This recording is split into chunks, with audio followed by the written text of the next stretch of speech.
Rigging, que es básicamente construir estructuras para poder articular los personajes, como si fueran lo doto de controles para que luego los animadores puedan mover estos personajes. Sería más o menos el símil sería como una marioneta.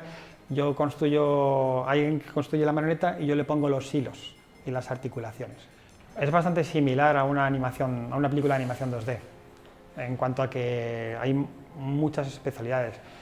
Tienen en común, por ejemplo, que en origen lo que tenemos es, aparte de un guión, que eso lo tienen en común, luego tenemos una parte de concepto, que es igual que en cualquier película 2D, en la que se crean y se diseñan cómo van a ser los personajes, los elementos, los fondos.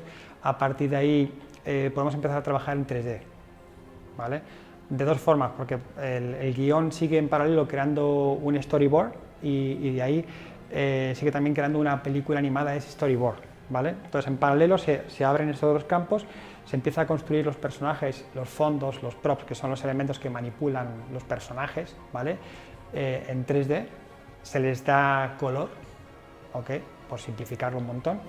Y luego ya en esa faceta entramos en el departamento de rig y empezamos a hacer las construcciones internas para que esos props, para que esos personajes puedan moverse, puedan ser articulados.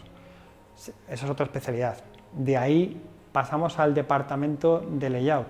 Y el layout tienen en cuenta esa película animada del storyboard para empezar a generar los planos. Y ahí se construye una película muy básica, con movimientos muy básicos de los personajes, pero en el que se ven ya los planos cerrados, ¿vale? Como tienen que ser. Y la siguiente fase es la fase de animación, en el que cogen esos personajes que ya hemos construido y que ya han colocado los artistas de layout y empiezan a animar. Hay un proceso de animación, de supervisión, y cuando eso termina pasamos al proceso de generación de imagen, ¿vale? En el que se llama render, ¿ok? Y ahí es donde se ve todo el trabajo de fondo, de elementos, de animación, ¿vale?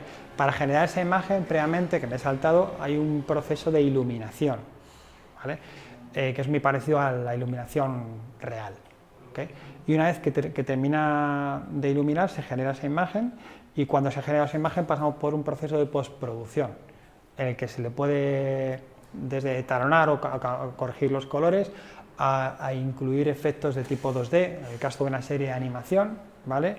O en el caso de una película 3D, pues a lo mejor lo que tenemos es una película de imagen real 3D, como yo que sé, por ejemplo, un Monstruo de Verme, Juego de Tronos, ese tipo de elementos, se han renderizado aparte solo los personajes y ahí en composición se integran, ¿vale? Y se les meten más efectos de tipo 2D. Y ya se entrega la película y se emite.